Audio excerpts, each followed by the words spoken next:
விஜய் வந்து வீட்டுக்கு கோவமா வராரு. உடனே வந்து காவேரி கிட்ட செமையா திட்டுறாரு. காவேரியே எதுக்காக இப்படிலாம் பண்ண அப்படின்னு சொல்லிட்டு கேட்குறாரு.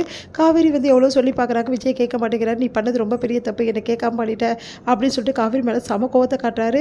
இது எல்லாத்தையும் பார்த்த ராகினி வந்து ரொம்ப சந்தோஷம் அடைகிறாங்க. உடனே அவங்க அப்பா கிட்ட ஃபோன் போட்டு சொல்கிறாங்க, நீ கவலைப்படாதம்மா, இதை எப்படி ஊதி பெருசாக்குறேன் பாரு அப்படின்னு சொல்லிட்டு அவரும் சொல்கிறாரு. அடுத்து வந்து காவேரி விஜய் வந்து வேலைக்கு போகிறாங்க. அப்போ வந்து விஜய் வந்து பேசவே மாட்டேங்கிறாரு. காவேரி வந்து ஏங்க பேசவே மாட்டேங்கிறீங்க அப்படின்றாங்க. பேசுறதுக்கு ஒன்றும் கிடையாது காவேரி, நீ பண்ண வேலை அப்படி அப்படின்னு சொல்லிட்டு செமையாக டென்ஷன் ஆயிடுறாரு. அடுத்து வந்து இங்கே பாரு, நீ பண்ண வேலை என்னென்ன வந்து பாதிப்பை ஏற்படுத்த போது மட்டும் பாரு அப்படின்னு சொல்கிறாரு. இல்லைங்க கண்டிப்பாக எதுவும் நடக்காது, கண்டிப்பாக பாருங்களேன் அப்படின்னு சொல்கிறாங்க. பார்க்க தானே போகிறேன் அப்படின்னு சொன்னோன்னே ஏதாவது ஆஃபீஸில் யாராவது வந்து என்னை கேட்டாங்க இதை பற்றி, அப்புறம் அவ்வளோதான், அவனுக்கு கண்டிப்பாக கேட்க மாட்டாங்க இருங்க அப்படின்னோடனே எல்லாரும் கேட்க வராங்க. உடனே வந்து காவேரி வந்து எல்லாருமே வந்து வழிமறைச்சி பேசி அமுச்சிடுறாங்க. அடுத்து வந்து ஃபோன் பண்ணி கேட்குறாங்க. அப்போ காவேரியால் எதுவுமே பண்ண முடியல.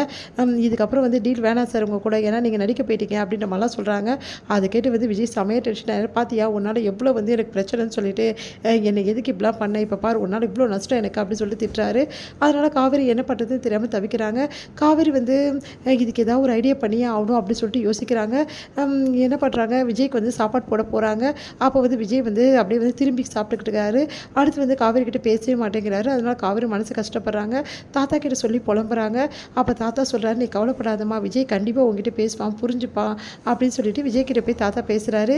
புரிய வைக்கிறாரு விஜய்க்கு. இந்த மாதிரி வந்து ஒய்ஃப் வந்து ஒரு சில விஷயங்கள் நமக்கு உரிமையாக எடுத்துப்பாங்க, அதை நம்ம பெரிய விஷயமா எடுத்துக்கக்கூடாது விஜய், ஆனால் அதையும் ரொம்ப பெரிய விஷயமா எடுத்துக்கிட்ட. காவேரி வந்து உன் மேலே ரொம்ப அன்பாக இருக்காடா, உன் மேலே அக்கறையாகவும் இருக்கா, நீ நல்லா வளரணும் தான் இதெல்லாம் பண்ணியிருக்கா, அதெல்லாம் கிடையாது, அவள் அப்பள கம்பெனி நல்லா வளரணும் தான் பண்ணியிருக்கா அப்படின்றாரு. உடனே வந்து ஏன்டா இப்படிலாம் பேசுகிற, சொன்னால் புரிஞ்சுக்கோ, காவேரி பற்றி உனக்கு தெரியாதா, அவள் எவ்வளோ நல்ல பொண்ணுன்னு, அவள் ஏதோ விளையாட்டுத்தனமாக இது ஒரு விஷயம் பண்ணிட்டா, அதனால் காவேரி ரொம்ப வெறுத்துடுவியா விஜய், ப்ளீஸ் விஜய் அப்படி சொல்கிறாரு. காவேரி கிட்ட பேசுகிறான்றாரு. காவேரி போய் பார்க்குறாரு. காவேரி வந்து நல்லா தூங்கிட்டு இருக்காங்க. அப்போ விஜய் வந்து பார்த்துட்டு ஏன் காவேரி இப்படி பண்ண அப்படின்னு சொல்லிட்டு அப்படியே மனசில் யோசிக்கிறாரு. அடுத்து வந்து பேசலாமா, காவேரி எழுப்பலாமான்னு யோசிச்சு, வேணாம் தூங்கட்டும் அப்படின்னு சொல்லிட்டு நீ பண்ண வேலை அப்படி, அதான் செம கோப்பு தான் இருக்குது, திட்டேன் பாவம் இல்லை, ஒன்று ரொம்ப திட்டணும் அப்படின்னு சொல்லிட்டு யோசிக்கிறாரு. உடனே வந்து ஆனால் நீ பண்ணதும் தப்பு தானே, அதனால தான் நான் டென்ஷன் ஆனேன் புரியுதா, அதனால தான் நான் உங்ககிட்ட பேசாமல் இருந்தேன், ஆனால் நான் பேசாமல் இருந்து உன்னை பாதிச்சிருக்கு அப்படின்னு சொல்லிட்டு யோசிக்கிறாரு. அடுத்து வந்து காவேரி நல்லா தூங்கிட்டு இருக்காங்க. காலையில் இருந்து காவேரி வந்து வேலையை பார்க்க ஆரம்பிக்கிறாங்க. அப்போ விஜய் வந்து காவேரிட்டு பேச மாட்டாங்கன்னு சொல்லிட்டு காஃபி மட்டும் வச்சுட்டு போகிறாங்க. உடனே ஒரு நிமிஷம் காவேரின்றாரு. திரும்பி பார்க்குறாங்க. சந்தோஷமாக இருக்குது காவேரிக்கு. உடனே வந்து சொல்லுங்கள் அப்படின்றாங்க.